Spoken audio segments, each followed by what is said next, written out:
Raindrops hit the window like tiny bullets. Lyra watched each one slide down the glass, leaving wet trails behind. Her golden eyes followed the water patterns while her hands rested on the wheels of her chair. The apartment felt cold and empty, just like every other day for the past 3 years. Once she had commanded fleets that stretched across star systems. Dragons flew at her call and entire planets bowed when she spoke. The Dragon Empress of the Galactic Federation feared nothing and no one. Now she sat in a small room on Earth, surrounded by human furniture that barely fit her tall frame. The heating unit in the corner made a strange clicking sound, then went silent. Lyra sighed and rolled her chair closer to check it. No warmth came from the metal box. She pressed the buttons on the control panel, but nothing happened. The apartment grew colder as winter wind pushed against the windows. Her reflection stared back from the dark glass. Golden eyes that once burned with dragonfire now looked tired. Thin scales along her temples caught the dim light from the ceiling lamp. Most humans who saw her thought she had some kind of skin condition. They never guessed the truth. Today marked her 847th birthday.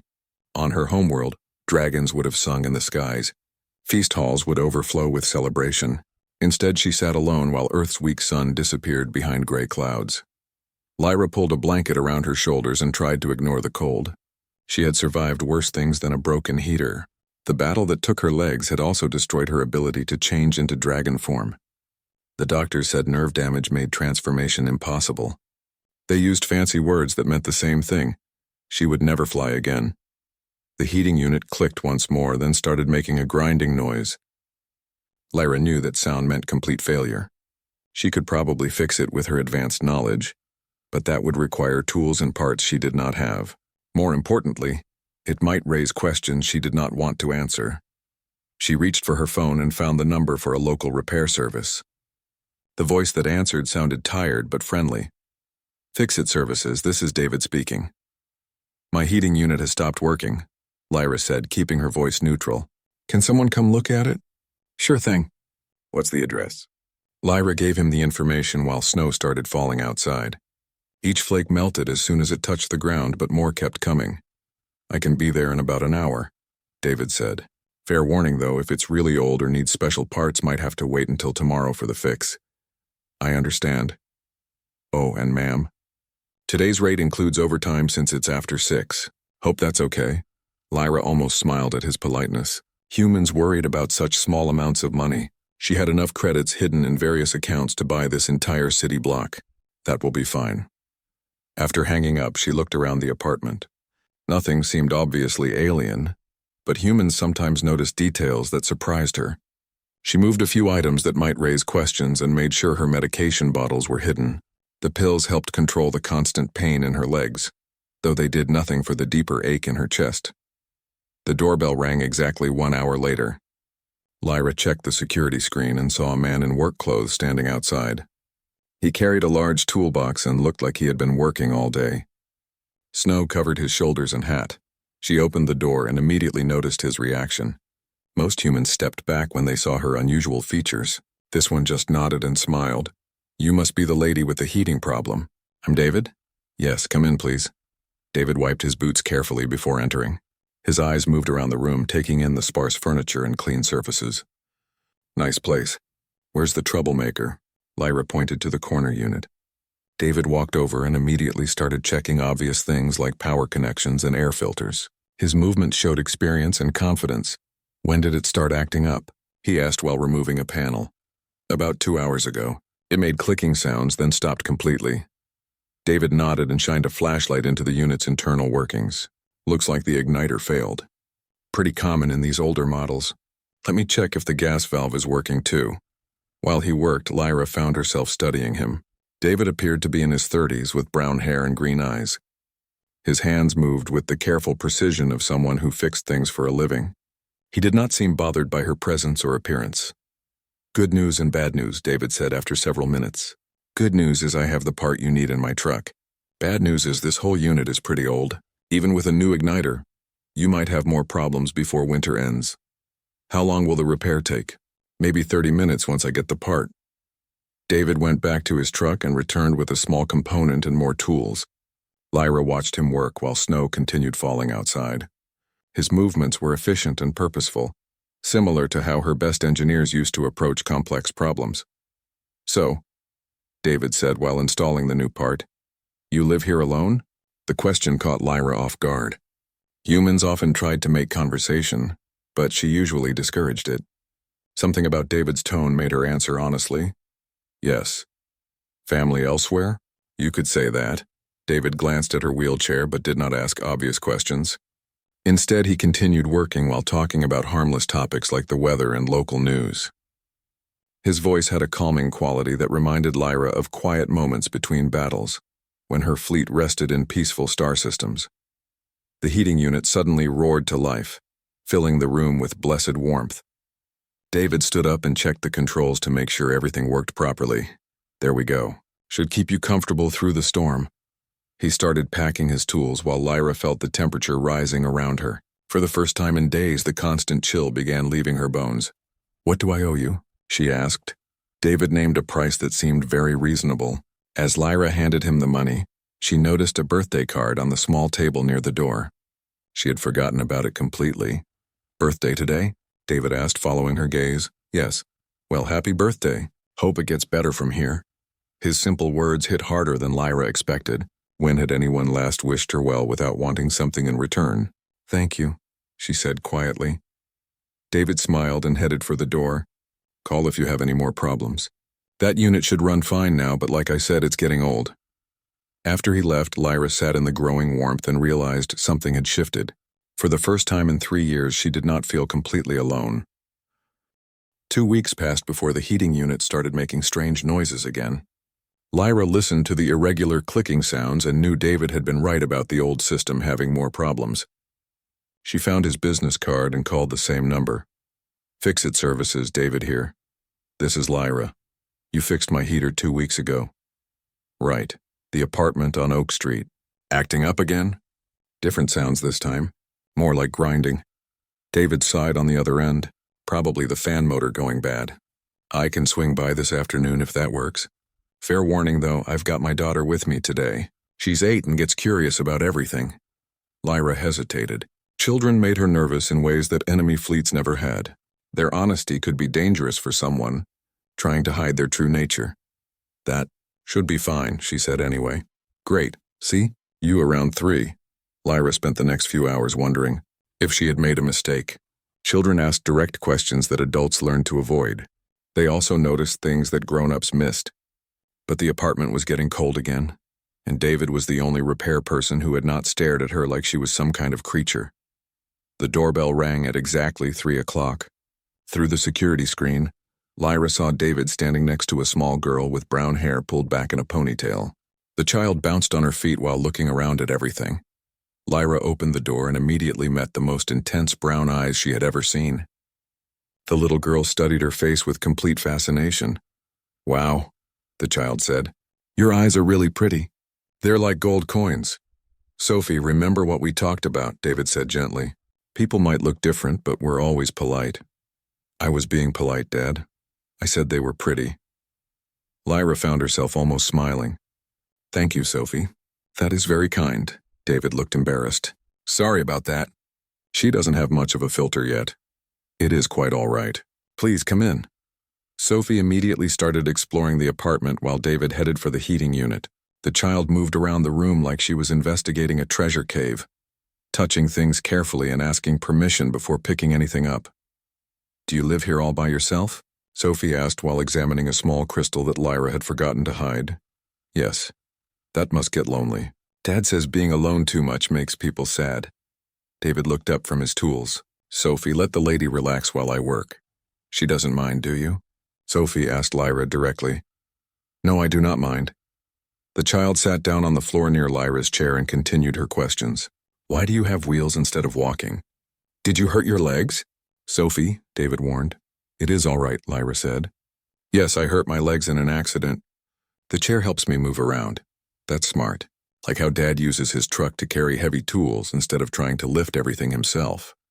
The simple comparison made Lyra think about her situation differently. Sophie saw the wheelchair as a practical solution rather than a symbol of weakness. David worked on the heating unit while his daughter chatted with Lyra about school, her friends, and her favorite books. The child's energy filled the quiet apartment like sunlight streaming through windows. "Do you like dragon stories?" Sophie asked suddenly. Lyra's hands tightened on her chair's armrests. "Dragons? They're my favorite. Dad reads me books about them sometimes. Dragons are really strong and they can fly anywhere they want. I wish I could fly." "Flying is quite wonderful," Lyra said carefully. "Have you ever been on an airplane? That's the closest people can get to flying like dragons." "I have flown before." Sophie's eyes grew wide. "Really, what was it like? Did you see clouds up close? Could you see the whole world from up there?" Lyra remembered soaring between star systems, her dragon wings carrying her through the void while entire fleets followed her lead. She remembered the freedom of transformation, the power that flowed through her massive form. "Flying feels like being completely free," she said finally. "Like nothing can hold you back or tell you where to go." "That sounds amazing. I bet you miss it." The innocent words hit harder than any enemy weapon ever had. Lyra felt something tight in her chest, like tears that refused to come. "Yes," she whispered. "I miss it very much." David finished his work and tested the heating unit. It ran smoothly without any strange noises. "That should do it. The fan motor was starting to seize up, but I got it cleaned and lubricated. Might buy you a few more months." "Will you have to come back again?" Sophie asked hopefully. "Probably," David said with a smile. "This building's pretty old. Lots of things break down in places like this." Sophie clapped her hands together. "Good. I mean, not good that things break, but good that we can visit again." Lyra surprised herself by feeling happy about that possibility. "You are welcome here anytime." As David packed his tools, Sophie noticed something she had missed before. A birthday card still sat on the side table, forgotten since Lyra's lonely celebration 2 weeks ago.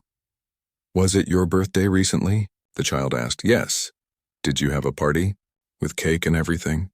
Lyra shook her head. "No party." Sophie looked genuinely upset by this news. "Everyone should have a birthday party, even if it's just a little one." "Sophie's right," David said. "Birthdays are important. I do not really celebrate anymore." "That's sad," Sophie said firmly. "Next time it's your birthday, you should tell us. We could bring cake." The simple offer made Lyra's throat feel tight. When had anyone last wanted to celebrate with her? Her old life had been full of formal ceremonies and required respect. But this child offered something different, something real. "That is very thoughtful," Lyra managed to say. David finished packing and headed for the door. "Call if you need anything else." And Sophie's serious about the birthday thing. She loves any excuse for cake. "I love cake, but I mostly love making people happy," Sophie corrected. "Birthdays should be happy days." After they left, Lyra sat in the warm apartment and thought about flying. For the first time since her accident, the memory did not only bring pain. Sophie's excitement about dragons had reminded her of what flying meant beyond just physical movement. It meant possibility and wonder and freedom. Maybe she could not transform anymore, but perhaps there were other ways to fly. Other kinds of freedom worth finding. The heating unit hummed quietly in the corner, filling the space with comfortable warmth. Lyra closed her eyes and let herself remember what it felt like to hope. Spring arrived early that year, bringing warmer days and Sophie's constant chatter about everything she saw blooming outside. David had been coming to the apartment once a week, sometimes for real repairs and sometimes just to check on things. Lyra suspected he was being kind, but she did not mind the company. Sophie always came with him, filling the quiet space with stories about school and questions about everything she could see. The child had decided that Lyra was the most interesting person she had ever met, mainly because Lyra actually listened to her rambling conversations about dragons, space, and whether fish ever got lonely in the ocean. "My teacher says there might be life on other planets," Sophie announced one Tuesday afternoon, while David replaced a leaky pipe under the kitchen sink. "Do you think there could be aliens out there?" Lyra carefully kept her expression neutral. "The universe is very large. It seems likely that life exists in many places. I hope they're friendly, like in the good movies, not the scary ones where they want to hurt people. Most beings probably just want to live peacefully," Lyra said, thinking of the countless species she had encountered during her years commanding Federation fleets. Fear usually comes from not understanding each other. "That makes sense. People are scared of things they don't know about." David's voice came from under the sink. Sophie, stop pestering Lyra with all your questions. She doesn't mind, do you? Sophie asked. I do not mind at all. The truth was, Lyra looked forward to these conversations more than she wanted to admit. Sophie's curiosity reminded her of young dragons learning about the galaxy for the first time. Everything was new and exciting and full of possibilities. Over the following weeks, Lyra found herself sharing carefully edited versions of her memories. She told Sophie about places she had visited that were actually distant worlds she had conquered or defended. She described people she had known, who were really alien species from across the galaxy. Sophie absorbed every story with wide-eyed wonder, especially the ones about flying and exploring unknown territories. The child never questioned how Lyra knew so much about faraway places, accepting the tales as treasured gifts from someone who had lived an extraordinary life. David appreciated the stories too, though for different reasons. He was struggling with single parenthood while working multiple jobs to pay the bills. Sophie's mother had left when the child was 3, and David did everything alone. Lyra's calm presence and patient attention gave him brief moments to rest while his daughter was safely entertained. You're really good with her, David said one evening while Sophie drew pictures of dragons in Lyra's notebook. Have you worked with kids before? In a way, Lyra answered, remembering the young officers she had trained and mentored. I have had responsibility for those who needed guidance. It shows. Sophie's never taken to anyone like this before. Usually she's shy around new people. Lyra watched the child carefully coloring dragon wings in shades of blue and gold. She is remarkable. Very intelligent and brave. Sometimes too brave, David said with a tired smile. Last week she tried to rescue a cat from a tree and got stuck herself. Took 3 neighbors and a ladder to get her down. She has a good heart. That is worth some extra worry. David nodded, then looked around the sparse apartment. Can I ask you something? And tell me if it's none of my business. Lyra tensed slightly. What would you like to know? You seem like someone who's used to a lot more than this. He gestured at the small room. Like maybe you had a different life before the accident. The question was perceptive but not dangerous. Lyra considered how much truth she could safely share. I did have a different life once. More responsibility, more resources. The accident changed many things. Do you miss it? Lyra looked at Sophie, who was now drawing what appeared to be a dragon wearing a crown. I miss some aspects. The sense of purpose mainly. But I have learned that some things matter more than power or position. David followed her gaze to his daughter. Yeah, I know what you mean. I used to think success meant having a lot of money and an important job. Now I just want Sophie to be happy and safe. You are doing well with her. She is lucky to have you. Some days I'm not so sure. Money's tight and I worry I'm not giving her enough. Other kids have 2 parents, nice houses, fancy toys. Lyra had been watching David struggle for weeks, seeing his exhaustion and stress. She made a decision that would have shocked her former advisors. I may be able to help with some things, she said carefully. Oh no, I wasn't fishing for help. I just meant, I know what you meant. But I have resources that I do not use. Small things that might make your life easier. Over the next few days, Lyra began subtle interventions. David's truck started running better after she recommended a mechanic who actually used advanced Federation diagnostic tools she provided in disguise. Sophie received educational toys that were really learning devices from Lyra's civilization, programmed to look like normal Earth technology. Lyra told David she had savings from her previous life and wanted to help because they had become friends. It was close enough to the truth that he accepted the explanation without too many questions. The changes were small but meaningful. David's truck no longer broke down constantly, saving him time and money. Sophie's new science kits taught her about physics and chemistry in ways that delighted her natural curiosity. Lyra felt useful again, protecting and nurturing instead of just existing day by day. One evening, while David fixed a loose cabinet door, Sophie curled up next to Lyra's chair with her latest drawing. This one showed 3 figures standing together under a starry sky. That's you, me, and Dad, Sophie explained. We're looking at the stars and talking about adventures. It is beautiful, Lyra said, studying the careful details Sophie had included. Do you think we'll always be friends? The child asked. The question stirred something deep in Lyra's chest. For centuries, she had commanded loyalty through fear and respect. But Sophie offered friendship freely, expecting nothing in return except kindness and attention. I hope so. Lyra said honestly. Good. Because you're the best grown-up I know besides Dad. You listen to everything I say, and you tell the most amazing stories. David finished his work and came over to see the drawing. That's really good, kiddo, but it's getting late. We should let Lyra rest. Sophie carefully tore the page from the notebook and handed it to Lyra. You can keep this one. For your refrigerator. After they left, Lyra put the drawing on her refrigerator door as requested. 3 figures under starry skies bound together by something stronger than duty or fear. For the first time since her accident, Lyra began to think about the future instead of just surviving each day. She had found something worth protecting again, something that needed her in ways that had nothing to do with Dragonfire or Fleet Command. She had found family. The first sign of trouble came on a Tuesday morning when all the birds suddenly stopped singing.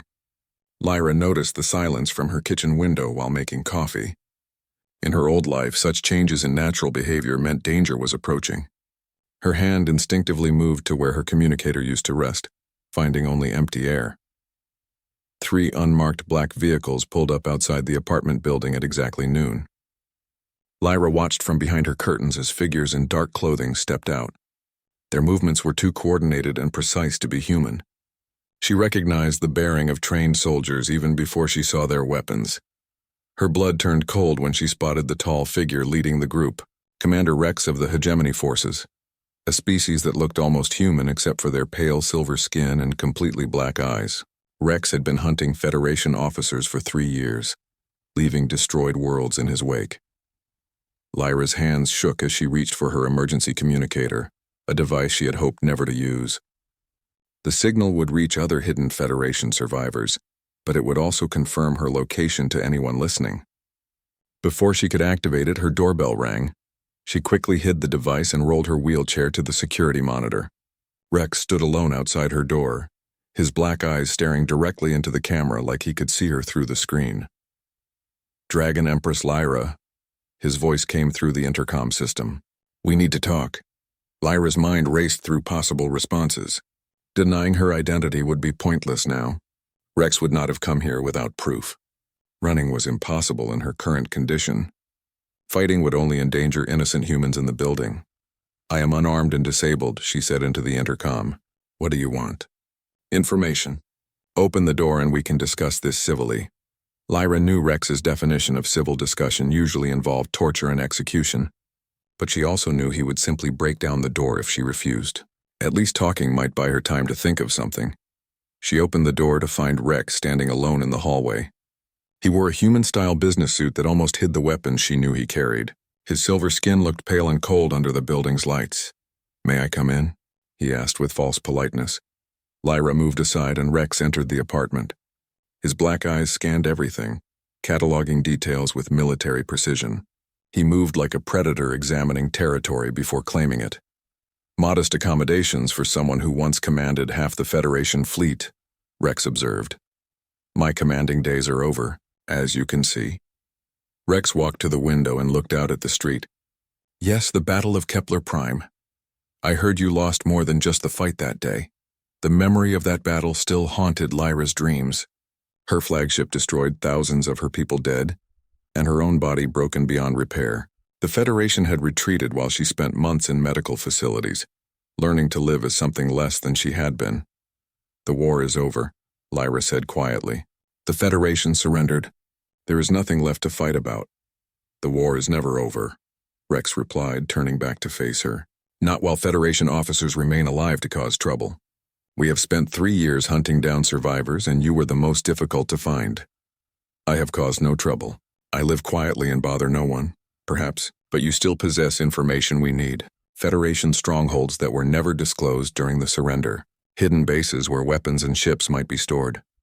Lyra's heart sank. She did know about several secret Federation facilities that had been kept hidden during the war's final months. Emergency shelters where civilians and important personnel could hide if the worst happened. Rex wanted to find and destroy them, eliminating any possibility of Federation resurgence. I will not tell you anything, she said firmly. Rex smiled, an expression that looked wrong on his silver features. I thought you might say that. Which is why I brought insurance. He touched a device on his wrist and the sounds of heavy footsteps echoed from the stairwell. 6 hegemony soldiers entered the apartment, their weapons clearly visible. They positioned themselves around the room with practiced efficiency. "The building has been evacuated," Rex said casually. "My people told the humans there was a gas leak. Very believable, and it gives us privacy for our conversation." Lyra felt trapped and helpless in ways she had not experienced since childhood. Her dragon powers were gone, her legs useless, and her enemies surrounded her. But she had faced impossible odds before and found ways to survive. "Even if I told you what you want to know, you would kill me anyway," she said. "Probably, but I might spare this little world you have grown fond of. Earth is strategically unimportant, but it would make an excellent example to other hidden Federation sympathizers." The threat made Lyra's remaining powers stir for the first time in months. Anger flowed through her like electricity, and for a moment the scales on her temples glowed with faint golden light. "You would destroy an innocent world to make a point?" "I would destroy 100 innocent worlds if it served my purposes. The hegemony does not tolerate loose ends." Before Lyra could respond, she heard familiar voices in the hallway outside. Her blood froze as she recognized David's laugh and Sophie's excited chatter. They were coming for their regular Tuesday visit, completely unaware of the danger waiting inside. "Expecting guests?" Rex asked, noticing her expression. The apartment door was still unlocked from when Rex had entered. David's voice grew closer as he and Sophie climbed the stairs, discussing something about a new tool he wanted to show Lyra. "Local friends," Lyra said desperately. "They have nothing to do with this." "How interesting. The mighty dragon Empress has made pets of the native species." Rex gestured to his soldiers, who raised their weapons and pointed them at the door. Lyra realized with horror that David and Sophie were about to walk into a death trap, and there was nothing she could do to stop it. The doorknob turned, and David's cheerful voice called out, "Hey Lyra, you'll never guess what happened at Sophie's school today." The door swung open, revealing David carrying his toolbox while Sophie skipped beside him. Both humans stopped dead when they saw the armed figures filling the apartment. "What the hell?" David said, instinctively moving to shield Sophie behind him. "Dad." Sophie's voice was small and frightened. Rex studied the two humans with cold curiosity. "How convenient. Now we have additional motivation for cooperation." One of the soldiers stepped forward and pointed his weapon directly at Sophie. The child pressed closer to her father, her brown eyes wide with terror. "No," Lyra said, her voice carrying more command authority than she had used in years. "They are innocent. Let them go." "I think not," Rex replied. "They will ensure you answer my questions truthfully. Tell me about the Federation strongholds or watch your human friends die." David looked between Rex and Lyra, clearly trying to understand what was happening. "Lyra, who are these people?"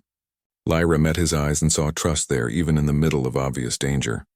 David believed she would protect them somehow, just as Sophie believed dragons in stories always saved the day. "They are people from my past life," she said quietly. "I am very sorry you are involved in this." "The past life where you were important enough to hunt down?"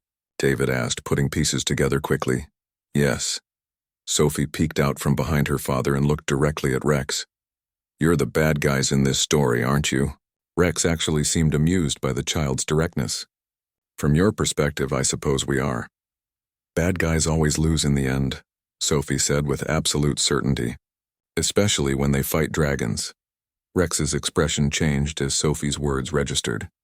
He looked at Lyra with new interest, studying her golden eyes and the scales that were now glowing brighter with suppressed anger. "Dragon," he said slowly, "not just the Dragon Empress title. You are actually one of them." Lyra said nothing, but her silence was answer enough. "I thought your kind was extinct," Rex continued. "This changes things considerably." The soldiers shifted nervously, clearly uncomfortable with the idea of facing an actual dragon. Even disabled, Lyra's species had a reputation that inspired fear across the galaxy. "She can't transform," one soldier said. "The medical reports confirmed severe nerve damage." "Perhaps," Rex said. "But dragons are notoriously difficult to kill permanently, and desperate creatures sometimes find hidden reserves of power." He turned back to Lyra with renewed interest. "Tell me about the strongholds, and I will let the humans live. Refuse, and I will kill them slowly while you watch. Then I will destroy this entire world just to be certain no other dragons are hiding here." Lyra looked at David and Sophie, seeing the trust and fear in their faces. She thought about all the innocent people on Earth who had no idea they were about to become casualties in an ancient war. She thought about the Federation survivors hiding in distant strongholds, trusting her to protect their secrets. There had to be another choice. There had to be some way to save everyone without betraying everything she had sworn to protect. But as Rex's soldiers moved closer to David and Sophie, Lyra realized that sometimes there were no good choices left. Sometimes even dragons had to choose between impossible options and live with the consequences. Time seemed to slow as Rex's soldiers moved closer to David and Sophie. Lyra felt something building inside her chest, a familiar warmth she had not experienced since the accident. Her wheelchair suddenly felt less like a prison and more like a temporary inconvenience. "Wait," she said, raising one hand toward Rex. "Before I answer your questions, I want to know something." Rex paused, curious about what a defeated enemy might want to discuss. "What? How did you find me?" "I was careful to hide all traces of my presence here." "Your medical treatments," Rex replied with satisfaction. "The pain medication you require contains synthetic compounds that do not exist naturally on Earth. Our sensors detected the unique chemical signature when we scanned this system." Lyra nodded, filing that information away for future reference. If she survived this encounter, other hidden Federation survivors needed to know about that vulnerability. "Now," Rex continued, "about those strongholds." David stepped forward, still keeping Sophie behind him. His green eyes met Rex's black ones without flinching. "I don't know what this is about," David said firmly. "But Lyra is under our protection now. Human protection." Rex looked genuinely surprised by the declaration. Several of his soldiers actually laughed at the absurdity of an unarmed human threatening a hegemony strike team. "Your protection?" Rex asked with amusement. "You are a primitive species with no space travel and simple weapons. What protection could you possibly offer?" "The kind that matters," David replied. "She's our friend. That means something to us." "Dad's right," Sophie added, stepping out from behind her father despite his attempts to keep her hidden. "Lyra tells the best stories and fixes things when they're broken. Good people protect each other." Rex stared at the child as if she had spoken in an alien language. "You would risk your lives for someone you barely know?" "We know her enough," David said simply. "She's kind and she cares about Sophie. That's all I need to know." Lyra felt something crack open inside her chest. These humans had no idea what she really was or what she had done during the war. They knew only the person she had become while living among them. They offered protection not because of her power or position, but because they had chosen to care about her. "Fascinating," Rex said, studying David and Sophie like specimens in a laboratory. "Your species forms emotional bonds very quickly. No wonder the Federation found you so useful as allies." "We were allied with the Federation?" David asked, glancing at Lyra. "Briefly, near the end of their war with us. A few of your military leaders made contact with Federation representatives. Nothing came of it before the Federation surrendered, but the potential was noted in our files." Sophie tugged on her father's jacket. "Dad, what's he talking about?" "Grown-up stuff, kiddo. The important thing is that we don't let bad guys hurt our friends." Rex's patience was clearly running thin. He gestured to his soldiers, who raised their weapons again. "Enough of this. Dragon Empress, you have 10 seconds to begin sharing information, or I will demonstrate what happens to humans who interfere with hegemony business." Lyra felt the warmth in her chest growing stronger. Her hands began to glow with faint golden light, and the scales on her temples brightened noticeably. For the first time in 3 years, she felt her dragon nature stirring to life. "You want to know about dragons?" she asked quietly. Something in her tone made Rex's soldiers step back nervously. Even Rex himself looked suddenly cautious. "The thing about dragons," Lyra continued, her voice growing stronger, "is that we are very protective of our family." She pushed herself up from her wheelchair, her legs somehow supporting her weight despite years of paralysis. Golden light flowed down her arms like liquid fire, and her eyes blazed with inner flame. "And these humans," she said, taking a step toward Rex, "are my family now." The transformation was not complete. Lyra could feel the limitations that her injuries still imposed, preventing her from accessing her full dragon form. But what she could access was more than enough to deal with a few hegemony soldiers. Fire erupted from her hands, washing over the nearest soldiers and sending them scrambling for cover. Her presence filled the small apartment like a force of nature. making the air itself seem to vibrate with power. Rex drew his own weapon, an energy rifle designed specifically for killing dangerous aliens. You cannot fully transform. We know about your injuries. I do not need to fully transform to protect my family, Lyra replied. She moved faster than any human could follow, her hands wreathed in dragon fire. 2 soldiers went down immediately. Their weapons melted into useless slag. A third tried to grab Sophie as a hostage but found himself facing David instead. The human plumber might not have had dragon powers, but he knew how to use tools as weapons. His heavy wrench connected with the soldier's head, dropping the alien instantly.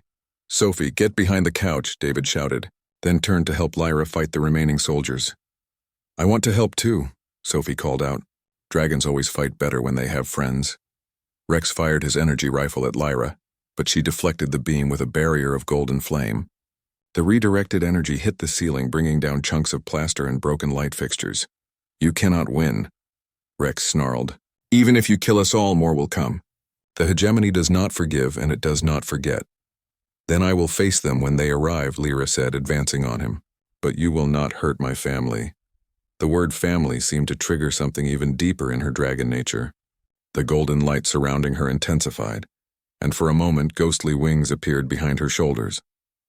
She might not be able to fully transform, but her protective instincts burned as brightly as ever. Rex backed toward the window, realizing his tactical situation had become impossible. His remaining soldiers were either unconscious or fleeing. His target had proven far more dangerous than intelligence reports suggested. And worst of all, the primitive humans were actually helping her fight. "This is not over," he warned, raising his communicator to call for extraction. "Yes, it is," David said firmly. He had retrieved one of the fallen soldier's weapons and was pointing it directly at Rex. "Nobody threatens my daughter and walks away." Sophie peeked over the couch and added her own opinion. "Bad guys always lose when they fight dragons and their friends together. It's like a rule." Rex looked around the destroyed apartment, weighing his options. He could probably fight his way out, but the cost would be high, and other hegemony forces would ask difficult questions about why a simple information-gathering mission had turned into a battle with a partially transformed dragon. "Have won this encounter," he said finally, "but the hegemony will return with greater force. This world is now marked as hostile. Let them come," Lyra said, her voice carrying the authority of someone who had once commanded starfleets. "They will find Earth better defended than they expect." Rex activated his emergency extraction device and disappeared in a flash of light, leaving his unconscious soldiers behind. The apartment fell silent except for the sound of settling debris and distant sirens. David lowered his borrowed weapon and looked at Lyra, who was slowly returning to her normal appearance. The golden light faded from her skin and she sat back down in her wheelchair with obvious exhaustion. "So," he said after a moment, "you're actually a dragon." "Yes. And you used to be some kind of space military commander." "Yes." Sophie climbed over the couch and ran to Lyra's side. "That was the most amazing thing I've ever seen. You really can breathe fire and everything." "Your father was very brave too," Lyra said, looking at David with deep respect. "You could have been killed?" David shrugged. "Your family.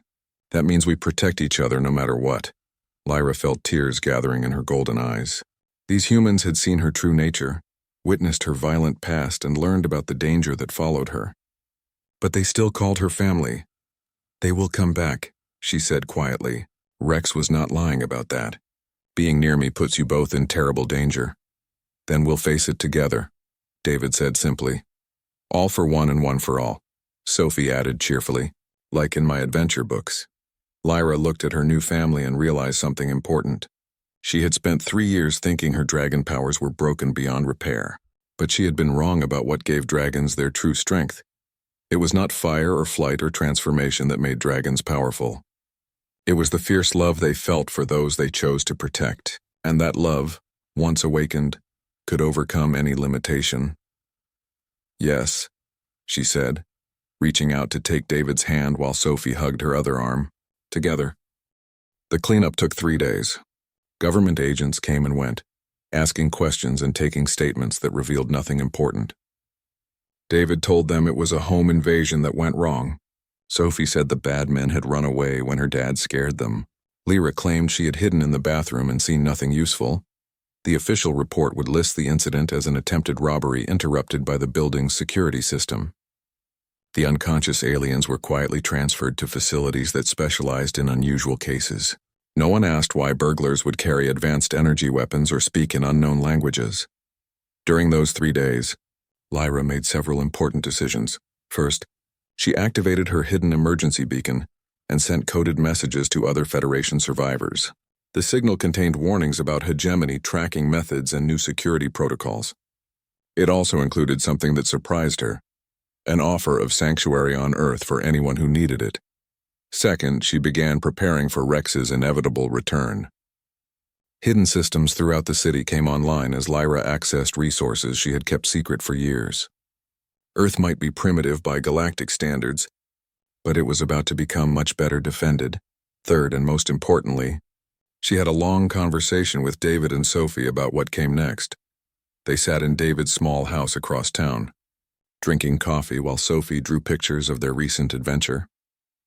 The child had decided that fighting alien soldiers was the most exciting thing that had ever happened to her, though she was sad that the apartment had been too damaged to live in anymore. "I need to tell you both something important," Lyra began carefully.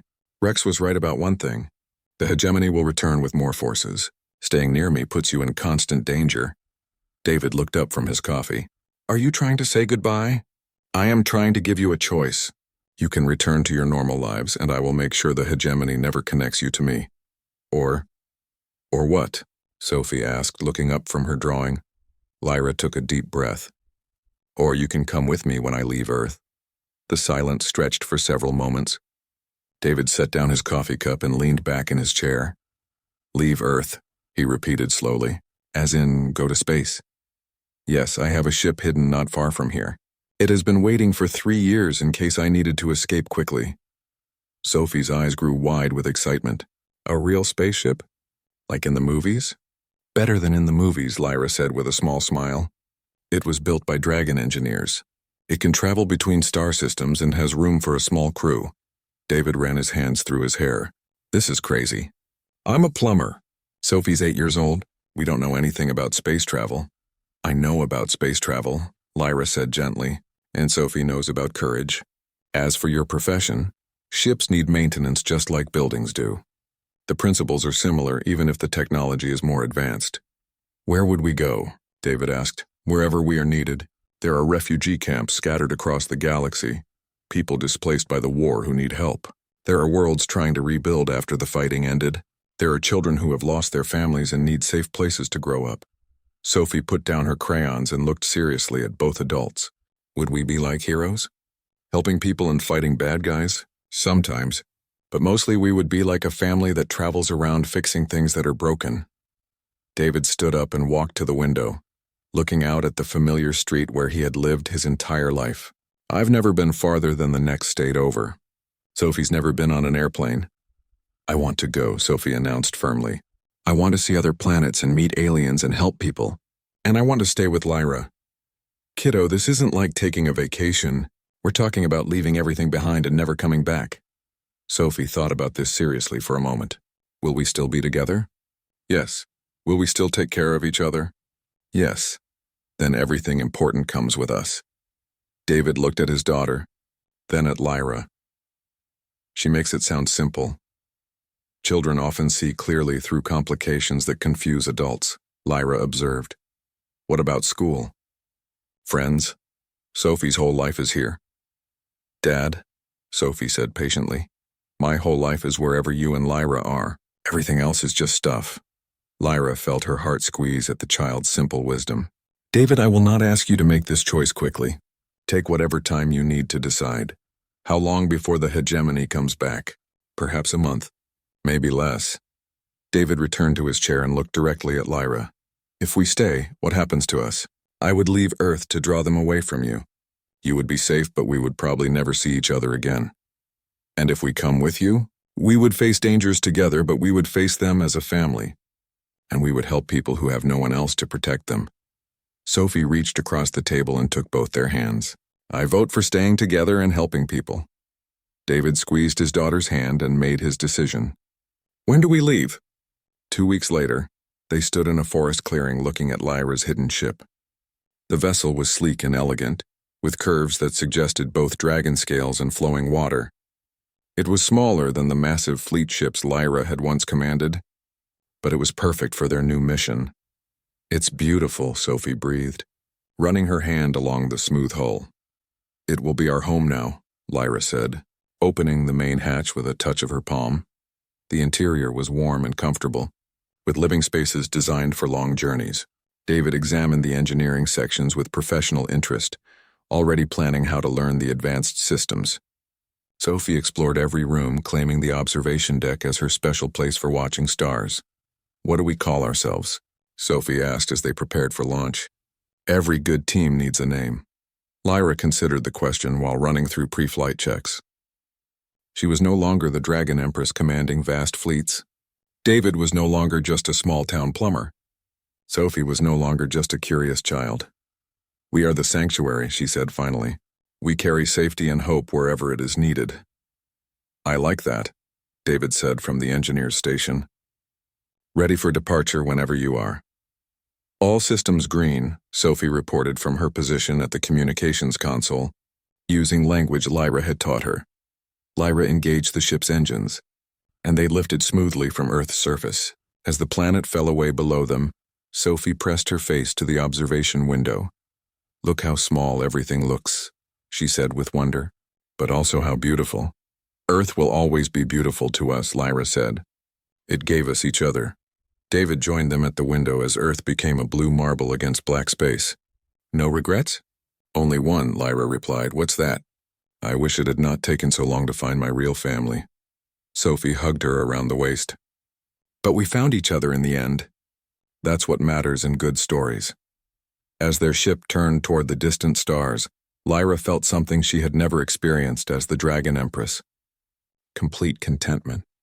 She had power again, but it was the power to heal rather than conquer. She had purpose again, but it was the purpose of protection rather than domination. Most importantly, she had family, not subjects who followed her out of duty or fear, but people who chose to stay beside her because they loved her. Her wheelchair remained in her quarters, carefully secured for the journey ahead. She kept it not as a reminder of limitation, but as a symbol of the truth Sophie had taught her, that sometimes we have to lose everything we think we need in order to find everything we actually need.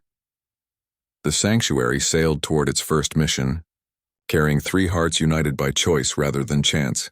Behind them, Earth spun peacefully in space, protected by monitoring systems Lyra had left behind.